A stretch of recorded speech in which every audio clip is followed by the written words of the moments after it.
When most people picture a restraint call, a moment where people have to physically control someone, they imagine a dangerous criminal. But here's the reality. Very few people know. The majority of these moments, including the ones that end in tragedy, don't involve a hardened criminal at all.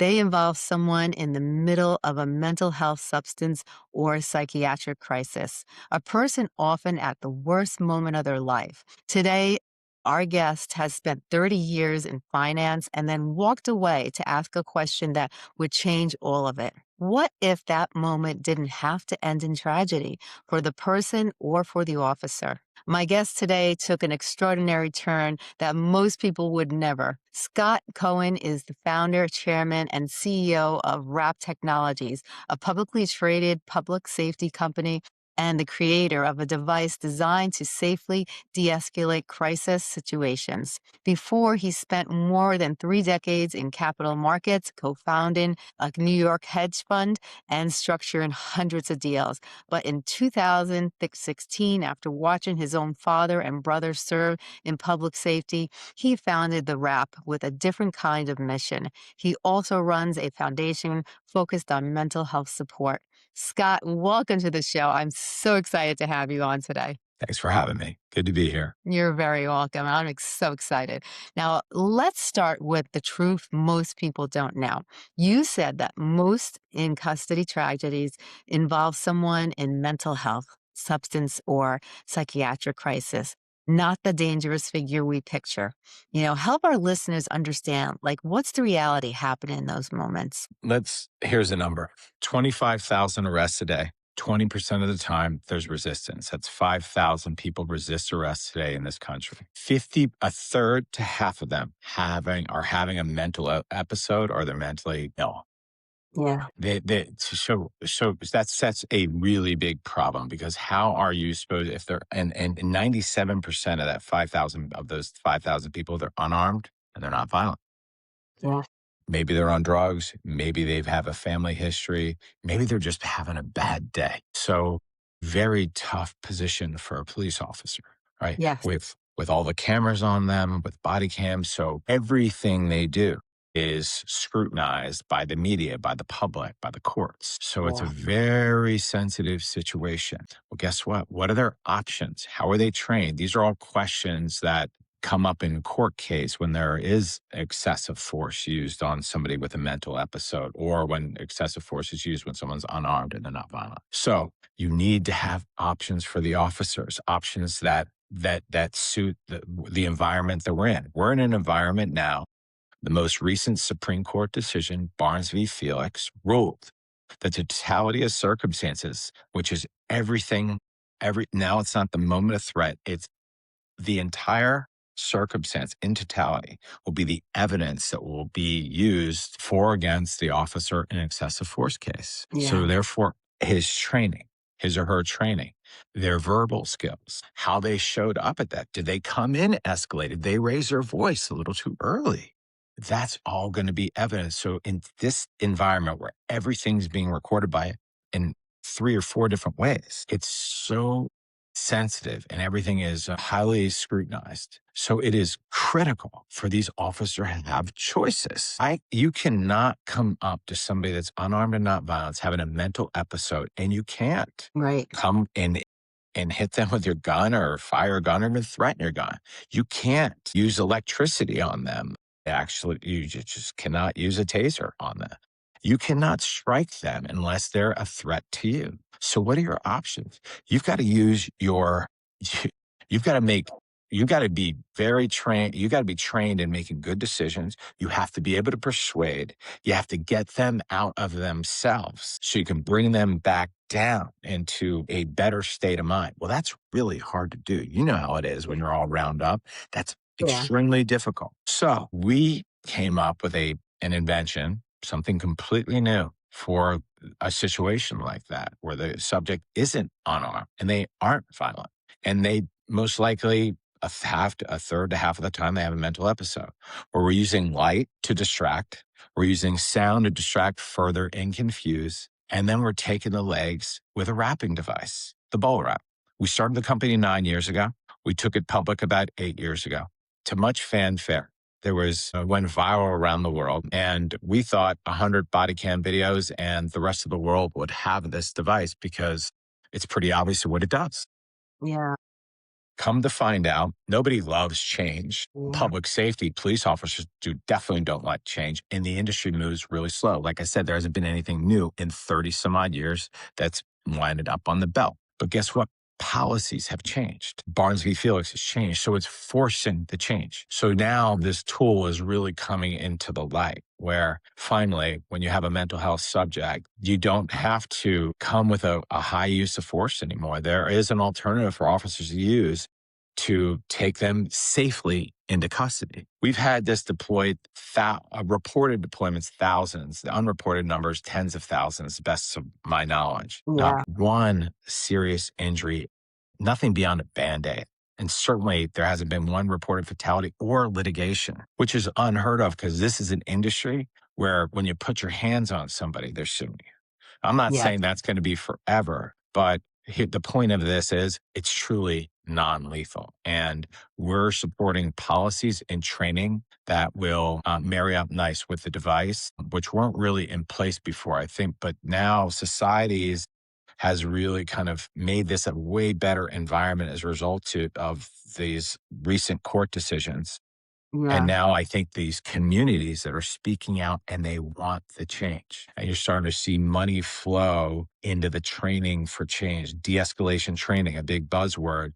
Yes, it's true. It used to be check the box training. Did you just multiple choice? Okay, we're beyond that now. We know this has to be retained, and the industry now is now focused on retention. What not only what you getting exposed to, but what did you actually learn and retesting and recertifying. So the industry's starting to catch up. It's much needed because we got a big problem out there, and there is a mental health crisis out there. You know it. I mean, it's highly reported, and we got to respond differently than we responded to these type of situations in the past. That's really where it stands, and it's easy to talk about here in this moment. To do it is a pretty big undertaking, but that's what we've been up to for the last 9 years with our device. Yeah. I love that. Now, who is the person on the other side of that call more often than not? So you mean who's responding to these incidents? Yes. You're talking about typically line officers. We discourage this from SWAT teams because these are typically nonviolent situations. But I think where you're going is there's a big movement right now where critical intervention teams, CIT teams, are coexisting with officers to come on the scene at the same time. And this is actually where we've gotten a ton of traction over the years. These CIT teams, so they're sometimes larger units, but typically a smaller unit inside of a major city, for instance, that has these type of crisis intervention teams. We get Right. a lot of traction there. I think we've got 8 or 9 major cities with BOLRAPs on just about every CIT team member. So that's that's one piece. We've got line officers that carry it. We've got federal agents that carry it. We've got security guards that carry it if they can carry it's still classified as a firearm. So if they are able to carry firearms, we have plenty of security guards that carry the device as well. I love it. Now, why has this system struggled for so long to handle a crisis it was never really designed to handle? I think it's just awareness. I think the public has really got, and it's because of the body cams in people's phones. So Yeah. it's for everybody to see. It's getting reposted, and quite frank, I think the public's just had enough. It's very hard to watch. It's Yeah. very hard to watch when you're seeing an officer and you look at the video, and it's not all officers. Actually, it's a small fraction of officers, but when it happens, it's a disaster, and the media picks up on it, and it can really ruin an officer's career. It could ruin. Oh, yeah. It has a lot of damage out there, and but now the country's talking about, the media is obviously reporting on it. We saw what happened with DHS and all the attention that event got, 3 or 4 months ago, and the results, the outcome from events like that. Look at the damage that happens. Oh, I yeah. mean, it's look what happened post Floyd. I mean, the damage is, it's hard to even computate like the range of damage that takes place. It's not just the monetary damage, but it's the psychological damage at home. Yeah. And then you're talking about recruiting. It's hard to get, young people that want to enroll and being a police officer. So this has a just huge society effect. It's really important we get this right here. And I'm just glad that somebody like you is seeing this as an issue and wants to talk about it. So thank you for doing that. You're very welcome. It's an important topic. One thing I find is this part of your story, I like and I find remarkable that you had a 30-year career in capital markets and you left it to build something, an entirely different world. You said that it began by watching your father and your brother serve in public safety. Can you take us back? What did you see? And what was the moment you realized that you had to do something about it? Actually, I tell you, I really think what changed for me when the Floyd event happened, watching the aftermath of that, watching the damage, watching the confusion, watching the anger, watching the frustration Yeah. just really hit me hard. Hmm. And then just having the time to process and think to myself, okay, what is my purpose in life? What am I here to do? Am I here just to run a big hedge fund and do deals and make a bunch of money? Or do I want to do something? I've got 3 little kids. I want to do something they can be proud of, but something that makes them safe at the same time. I'm in for that. Exactly. And the lack of leadership around this, there's plenty of phenomenal chiefs and sheriffs and legislators that get behind public safety. But the confusion around this, the fact that, how about this? There is nothing, and we're taking those words "non-lethal device" back. They were taken from us, but we took Yeah. them back. And just the fact that when we talk to governors, mayors, AGs, the Congress, Senate, they don't even know that there's no not. They don't. They're just thinking less than lethal. There is not. When you ask them about non-lethal, they all look at you and stare. Chiefs, there isn't anything. How could this be? How could it be that officers aren't able to, we don't have a non lethal option for them in this day and age? So the Exactly. combinations of seeing what happened, feeling it, and seeing the lack of what I'm going to call leadership. Right. There's plenty of good leaders out there, but we're leading around a new training protocol. We're leaning around new policies. Yes. And we're leading by supporting other leaders to get this out there. And we're specifically focused on outcomes. I can't tell you, I always have chiefs and sheriffs ask me, Scott, why do you care so much about like this the what happens here? Why are you so, because I'm really anal about deployment data. Like I want to know, I want to see the report, I want to see what happened, what were the circumstances. And it's because I really care about this. I really truly care about, because it's super important. If the data didn't support this, I would shut this thing down. Right. I had every opportunity, and there were moments that I wanted to shut it down because this is really, really hard. This has not been a joyful high fiving experience. Well, it's been really hard. There's been a number of things that have happened along the way, but this Yeah. sheer resilience around the fact that this thing, it solves a really important problem, because if we don't get our public safety right, our kids are going to pay a price for that. Yeah. And I don't think we're on the right path. I know we weren't on the right path. I don't see the light on the path we're in. I don't think electricity, which is the most common way to bring someone to compliance when they're resisting right now, is the answer. Yeah. And I don't think it strikes and chokes. I just don't think that in this day and age, it's not appropriate. Yes. So here we go. We invented, see, I thought it was all about the BOLR wrap, but it turns out it's about the mindset and it's about the training and the policy. You have to do all 3 of those at the same time or it won't work. And I Right. found that out the hard way because, this should have happened if I'm following forward and learning plenty of lessons along the way. But the cool news is I'm super clear on what we got to do now. This is just a matter of time. I can see how we're received on the Hill. Right. It's a perfect match for them. This thing is right. Mechanically, totally sound. We don't, there's no more question. Does it work or not? That's not the question. It's, are you trained well enough? Are you practicing enough to solve that problem? Training is a huge issue, particularly these small. Do you know how many? There's 18,000 police departments in this country. 18,000. Most countries have one, a national police force. We have 18,000. You know what the average size department is? What is it? 10 officers. New York City has 36,000. Yeah. 10 officers. So how are 10 officers supposed to be resourced to train with modern tools and policies? They're not. But that's a Yeah. majority of the country. So we got to get on this. So we've digitized it down. We could not get to training 18,000. We tried. It was a mistake. We failed and paid the price for that. But we figured out that the only way to to scale training is to digitize it. So we Yeah. created a learning management system, and in that learning management system, we don't train for 8 hours in one stack off a PowerPoint. We do it in 2 or 3 minutes, and we repeat it and repeat it and repeat it. And and we marry that up with the VR. So we found out more efficient ways how to train it that Yeah. do it in minutes rather than hours. And we serve it up at sequencing at certain times where we're making sure they're watching it. And this is all being handled now by this new platform that we created. And I do believe that having access to this training digitally is certainly going to help with the outcomes. And we're already starting to see that go to work because we're just getting our deployment data is starting to really pick up now. And I Right. think it's as a result of the new training. It's not an 8 hour session, it's 5 2-minute sessions Yeah. digitally. Much Yeah. better. Right. 100%. Now, what made this mission worth walking away from everything you built? Well, the jury's out on was it worth it or not. But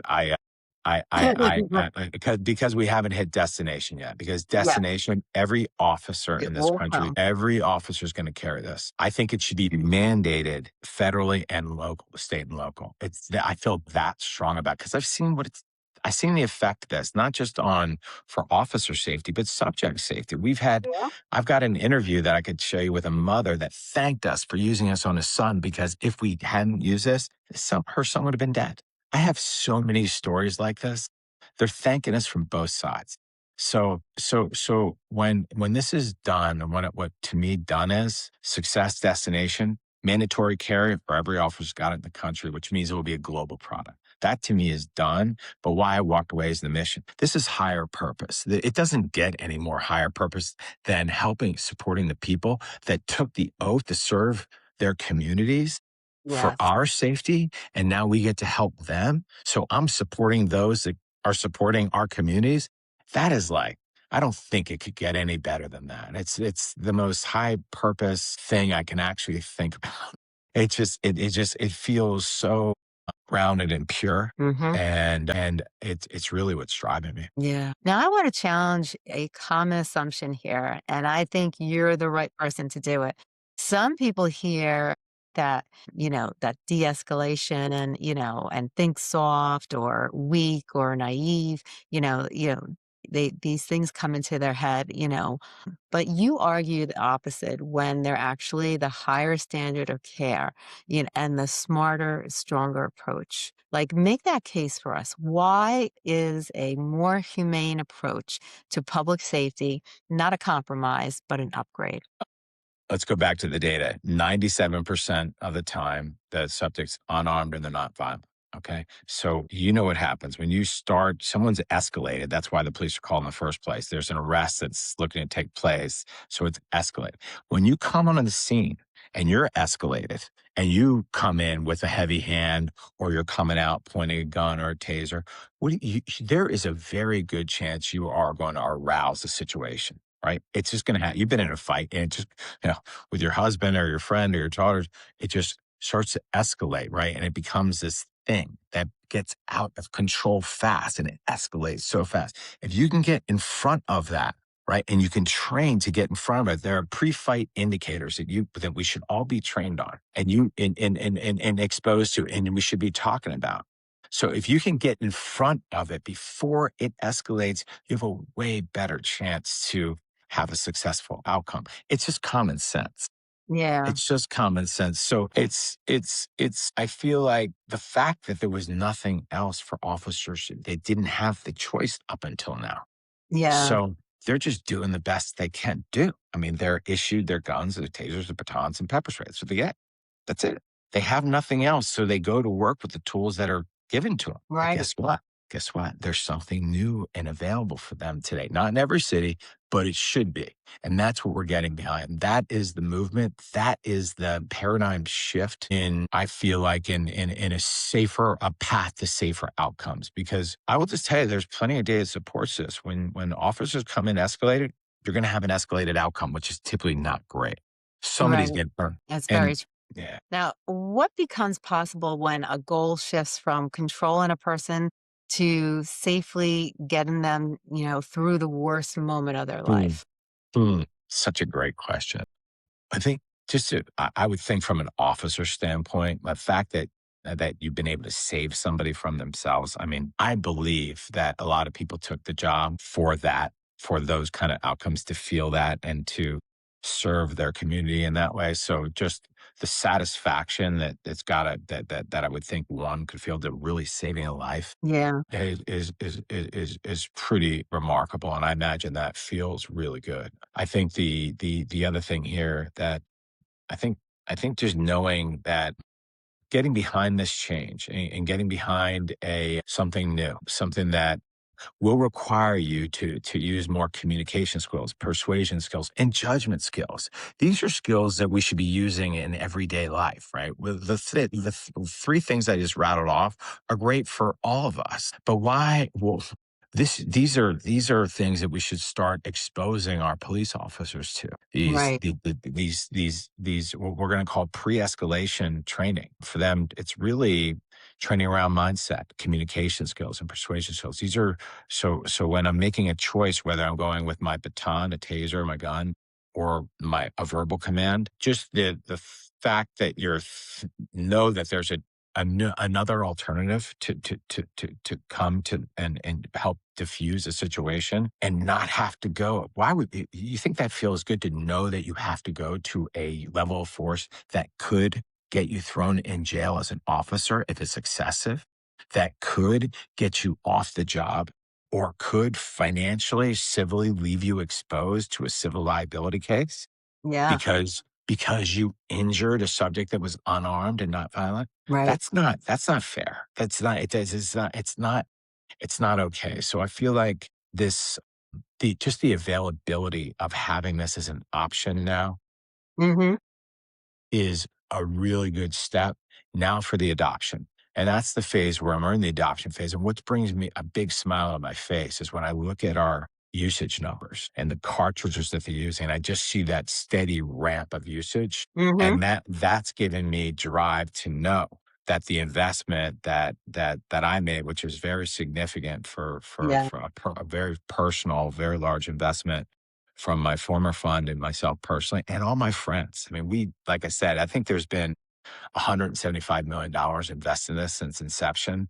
And most of it is from me and my friends because we believe it, because we think this is an absolute, we know this is good for the country. We know it's good for our communities. And I think we're not going to stop until we get to destination. Yeah. It's on its way now. There were moments that were super dark that I wasn't hearing anything about deployment data. I wasn't hearing much at all. I actually was hearing about a lot of really negative things. Yeah. But to kind of come out on the other side of that, which is where I feel like we are right now, feels really Right. good. And I feel like I actually think now that we're really just now getting started, which I should shoot myself for saying that because but given what I've gone through to get here, No, that's a I hell know. of a warm up. But I think you know what I'm talking about. I do. I do. Now, for the listeners out there, if this conversation is opening your eyes the way it's been open in mine, you're going to want to hear the rest. Now, follow the Advisor Business Podcast right now. Every week, we bring you the leaders solving the problems most people are afraid to even talk about. Now, let's start talking about the most, I guess, the part where almost no one considers both sides that call. Now, you've spoken about the hidden toll on officers, the trauma, the PTSD, the moral injury that comes with a restraint that goes wrong. What does that cost look like for people in uniform, and how do safer approaches protect them too? Hmm. I'm not sure I've given you yet, but a the country spends $3.5 billion settling excessive cases. These are cases when just too much force has been used and the judge or the department settles it or the judge decides on what those payouts are. That is unsustainable. Okay. So the cost of making the bad choice here is a big financial burden on society. But there's another burden, and it's psychological burden. And you're talking about like the officer's image will be plastered all over the news, and the media can have a field day on this kind of stuff. So Yeah. it's really hard. And then being off the job and having to say workers' comp is a huge number for officers to get hurt on the job. We have to do better. And I'm just going to tell you one thing that we did that I think might seem like a small change, but it's actually huge. The use of force policies have been created to support, the use of force. They call it the use of force continuum. But so departments, New York City as one of the largest ones, and then to all small report on use of force. How many force incidents do they have a year? New York might have had 5,000 or 10,000. A small department might have five. Why are we? I respect reporting on force, but how about reporting on some of the good too? Like let's Yes. report on force avoidance.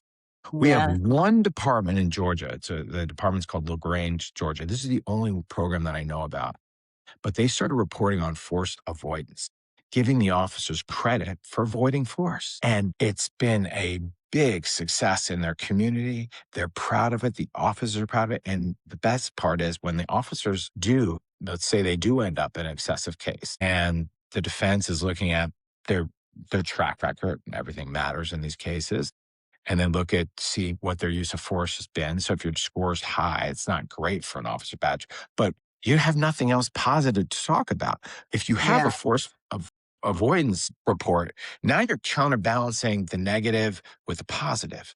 Right. So this is just a little tiny little exercise that we're suggesting in the rolling out of BORA. We want them to report on force avoidance.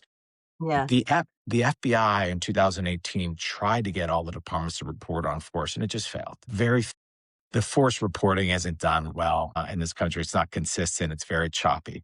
But let's just start reporting on the positive. Great job, officer. You had 10 force avoidance this month. That clicks into insurance. So that can Right. lower the premiums for these departments. The media should be picking up on that. And if you're talking about negative things the whole time, you know what's going to happen. You're going to have negative things happen. Yeah. So there is great work that these officers are doing. Let's honor them for that. Let's shower them with dignity and compliments and you know thankfulness is a big thing. Like I feel like we just take for granted these officers and just think that you really just take them for granted. But then when they're like I said, when budgets shrink and less officers are on the street and the streets are less safe, then you're wondering where your police are and you're complaining to city council. That pendulum is swinging way too far. And you know who pays the price? Us, the community members. Stop it. We have to lead differently. We've got a new tool. It's nowhere near the force of the other tools. Okay. We're talking about going a band-aid injury at best. Good. Policy shaping. Guess what? We're not talking about a use of force policy. We're talking about response to resistance policy. That's very different. I was just on the phone with Memphis 2 days ago. And I was super surprised. And they've had a huge, I don't know if you've seen their force, they have a $500 million excessive use of force case that they're dealing with right now. $500 million for somebody that got that was excessive and it wasn't thrown out. So they're dealing with this huge issue right now. But they went ahead on their own that they have a response to resistance policy. That's a change. That's different. Not too many cities have that. We're getting behind resistance policies because they're different than force. Because resistance is 97% of the time. That's the most common occurrence here. They're resisting. They're not Yeah. fighting. It Right. happens. But this is part of the change. The issue is, yes, there's people like me out there that are promoting different types of training and policies and tools, but no one's taking it holistically and saying, hey, we got to fix all of this together. It can't be done in isolation. We have to have one conversation about this and really it needs to be these conversations like we're doing need to just continue. We're working, like I said, on all angles of this. Cities in Washington hard on it. And I feel like if the device keeps working the way it's working and having those successful outcomes that we're seeing with limited amounts of injuries and law litigation, almost none, I think it's a matter of time before this just becomes, we're seeing it everywhere, every stadium, every hospital, every jail, every cop on the street corner is carrying a bowl around. Right. I agree. Now, on the other side, how does getting the right tools paired with the right culture begin to rebuild the trust and the communities and the people meant to protect them? I think you'll see. I actually have good examples of that right now in 5 cities that I'm talking about. 5 cities that I'm thinking about that have successful bubble wrap programs. They have successfully engaged with the communities. There is trust, real trust that's established on the streets Yeah. that you can that it feels like family. It feels connected. It's this, like really seeing each other for who they are and going just a little bit deeper and just tapping like the humanity in people. Yeah. And look, I don't have eyes on the whole country, Right. but these 5 cities that I'm thinking about right now, I think it's a hell of a model for the rest of the country, and it's not one thing. It starts with leadership. It Yeah. starts with leadership, and when you've got good leaders on both sides, community leaders and, law enforcement leaders and policy leaders, and when Right. that comes together, it's magical, and the Yeah. fact that it's already happening in some tough cities that had bad track, but you see it, like, I actually saw in Memphis. I see it. It's, you read about how terrible it is and with this massive force issue that they're dealing with, but then when you go meet the officers and you start meeting the city legislators and you start and you start looking at their response to resistance policies, they're Right. making changes, and it was really cool to see it when we were there, just on the streets, seeing how the cops are interacting with the communities. I saw that change. I wasn't expecting that. And I think it's just those that we have to reinforce that.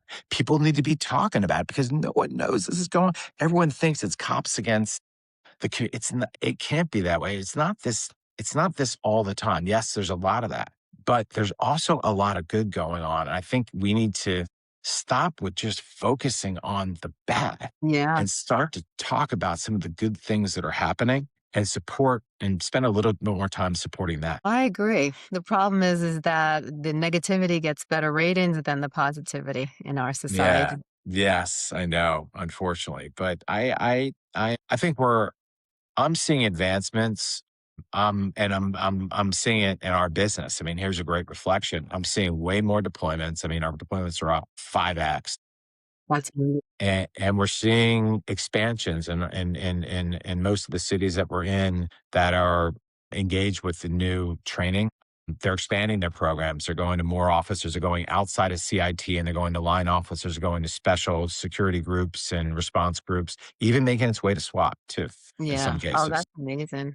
This is where your story like reaches far beyond safety, and to leadership itself. Like change is hard in any organization, but asking a police officer or a police chief or a sheriff to adopt a new way of doing things, that takes like real culture courage. Like what have you learned about leading change in systems that resist it, lessons that honestly apply to any industry? If you're going to ask somebody to do something, do it yourself first. So that's a bit. Just talk about it. Actually, get out there and do it. And when your customer is everything here, so when you spend time with your customers and actually be at their roll calls, Yeah. go on the beat with them, be in the car and do drives and really get to know the people and just listen and care enough about the training and their tools and and the recruitment. That is like to have that care, I think goes a long way. Yeah. And I think the drive to want to do better. There was something missing early on with us, and we weren't getting any data. I think the way that I got there was I wanted to get on the phone with the chief and the head of training. So I just started taking flights and going to these departments and introducing myself because they weren't answering my call. I couldn't get my team to they couldn't get me on the phone with our clients. You know how odd that is? So I was So the only thing I knew how to do was do it myself.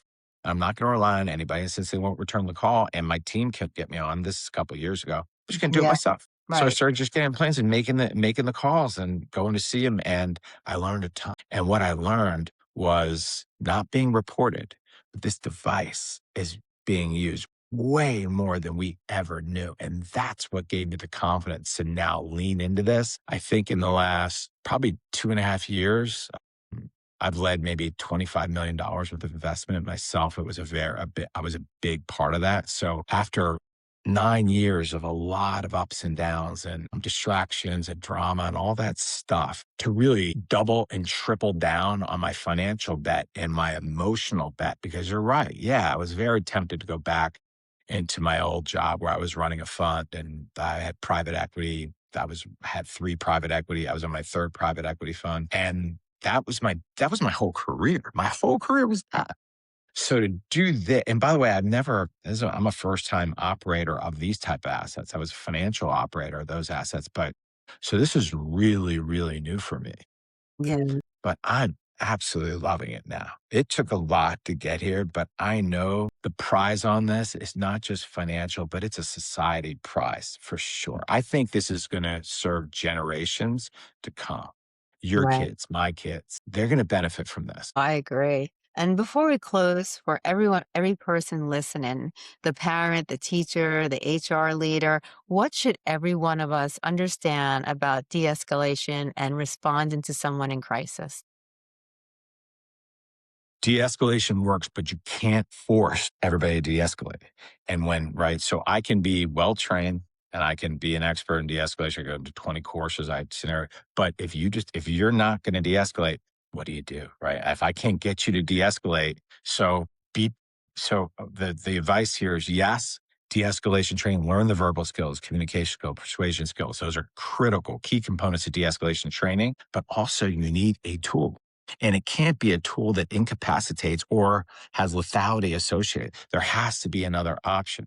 So when you can't get everybody to de-escalate all the time. So you have to be ready there's another phase to it because everything, yeah, it all models out and looks perfect, but nothing always goes as planned. You know that. So you Yeah. have to be ready and prepared to, if you can't de-escalate, you have to take action after that. So I think my suggestion is yes, de-escalation training, amazing, great, practice, but also know that when you can't force de-escalation. And when they don't, you have to be prepared to ratchet up the response. And we think before you go to a lethal response, there's a place for a non-lethal response. Using Right. restraint, that's what we invented. That's what we're practicing. That's what we're legislating right now. That's the policies we're supporting.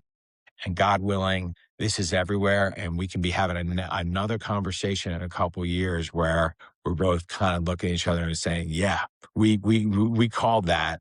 And wow, let's shine light on that officer for all the greatness they Yeah. did. All those the de-escalation tracker, all the force avoidance that they were able to achieve as a result of this training protocol, as a result of these policies, as a result of the tool. That's what I want to come back and talk to you about. I love that. I love that. Now, one last question, Scott. You left a successful career to take on one of the hardest, most emotionally charged problems there is, and you stayed with it. So, from everything that you've seen and built, what do you most want people to understand about the crisis, about the dignity, about what it really takes to change a system for the better? Surround yourself with good people.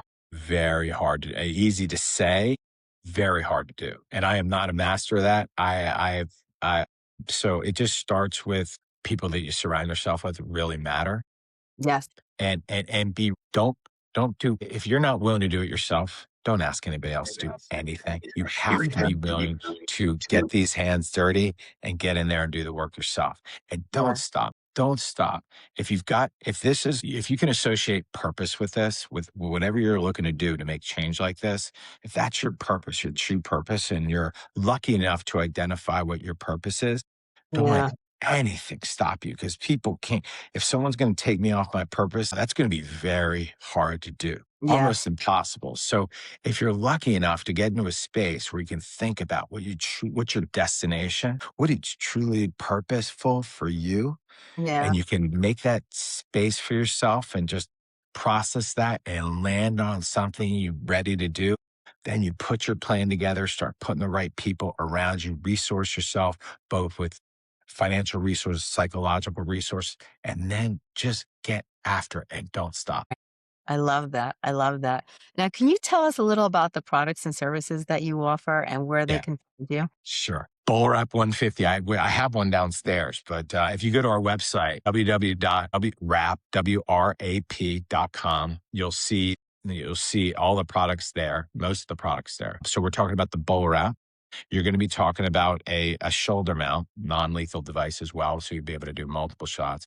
We've now put them on drones, not for single shot, not for 2 or 3, but up to 9 shots on a drone. And that actually can be used as a counter drone too, because these drone threats that we're all scaring the crap out of everybody are real, and we're going to have to counter those threats. So we've come up with a netting system that applies for drones as they get too close. We're very active with militaries around the world, and we think that's going to come to an urban city. You're going to have that capability. PDs are going to have this kind of capability. So we're talking about ground and air. We sell body cams as well, and we sell virtual reality training. So all the training that we're offering is actually done in a virtual way through this. It's a system we bought 4.5 years ago. You get the reps on it, and it's super popular. And then our learning management system. We're now going to market training wise through this learning management system. So we're not having to do planes, trains, and automobiles training 18,000 departments around the world. So we've got I'm not we're on Twitter or I guess it's X now. Gosh, I really dated myself. I can't get on that. I'm not on there, but the company's on there. And yeah, if you I would. If any of your audience would like more information, I think what I'll do is I'll get you a QR code or a way for them to get in touch with us, ask a question. Maybe people love our wrap merchandise. They love our hats and shirts. It represents. I gave it to a friend of mine the other day. I went back home to Delaware and I gave him a wrap hat. And he called me so excited the next day. He said he was in line to get some coffee Sunday morning. And he got struck up a huge, people want to know what the hat was all about. And he got into a great conversation about public safety. It's one of the coolest conversations you'll ever have because people want to know, like they want to know this is not well known. The things that we're talking about in this interview here, people don't know this information. People Right. don't, they're really not informed. So it's kind of cool to engage with people about this, talk about go to next time you see an officer and you've got the time, ask him about the force options he carries and why. And ask him, has he ever seen the bull rep? And Yeah. you will get yourself in a fascinating conversation that might surprise you a little bit. And so yeah, I encourage your audience to check us out. Look, we're dealing with political leadership on a congressional level, on a Senate level, and on a local level. If your audience feels so compelled that you want a non-lethal response program in your city, we'll give you the place to email your city council and send them an email. This is how it starts. Let's start talking about it. Reach out to your chief. Reach out to your congressman, reach out to your senator, reach out to your AG and do something about it because they're listening. I can assure you to listen because this is one of the hottest topics in the country right now. How do you close the distance when they're unarmed and not violent? How do you do it? It happens 5,000 a day in this country. Yeah. That's so true. And one more time, tell everybody where they can find you, your website again. Thank you. www.wrap.com. We're publicly traded on the NASDAQ, so the whole world sees this trade. We're the same symbol. It's WRAP on the NASDAQ. If you're a stock buyer or trader, you can see us there. There's every filing. Everything that I told you about is public information, so you can see it all there. So everything. And it's a lot of information. You can even see my contract and all the stuff that comes with it. It's all there. Everything has to be filed. So completely transparent for the world to see. So I hope your audience engages with this. This is a cool. I don't have many interviews like this, so I'm glad to kind of reach out beyond the public safety. Yeah. network that we're typically find ourselves in. I love it. Now, for the listeners out there, it turns out that the moments that we're most afraid of in someone's crisis, it's, is a confrontation that could go wrong and are exactly the moments that call for more than humanity and not less. And the changing that takes courage, vision, and leaders willing to do the hard thing. Scott Cohen walked away from one world to help fix a problem most people would rather not look at. And today he reminded us that real leadership means running toward the hardest problems with both strength and compassion. And Scott, I want to thank you for being here today. This mission matters. This mission matters because for generations to come, our kids and their kids, they have to be safe, not only at home, but in their communities. That's why this matters. Change has to happen here. We can't can't go off the same train, the same tools, the same devices for the rest of our time on this planet. There is a change on its way right now. And so I really encourage you guys, your audience, if you really want to be part of this change, come to our website, sign up for our news. You'll interview, follow us. And if you get really convinced this is important enough for you and your family and your kids, go out there and send an email to your congressman or senator or your attorney general or your local mayor or governor. They're listening. They have to listen. We pay them to listen. And Yeah, it's important because safety matters. If we don't have our safety, we don't have anything. All right. exactly. So it's time to have a serious conversation about this. It's time to form policies that support this. It's time to shed and talk about the good. All Yeah. right. Not all bad. It's time to make change. And I'm really glad that you've decided to have me on this podcast. I hope your audience connects with what we're talking about today. And if they do and they want to take it further, I'm really honored and I'm excited to engage with your audience down the road too. So reach out to us and we'll absolutely respond. And hopefully you'll be part of our community, which is we're fighting for a non-lethal response in every city, in every town across this country. And it actually should be a global movement. And Yes. it is going to be a movement. It's got Yeah. to be because it's going to be just too hard for us to do it on our own. It's going to take more than that. It's going to take all of us to get this done. 100%. And if this conversation moved you, share it with someone who cares about a safer, more humane community, because this is the conversation we all have a stake in.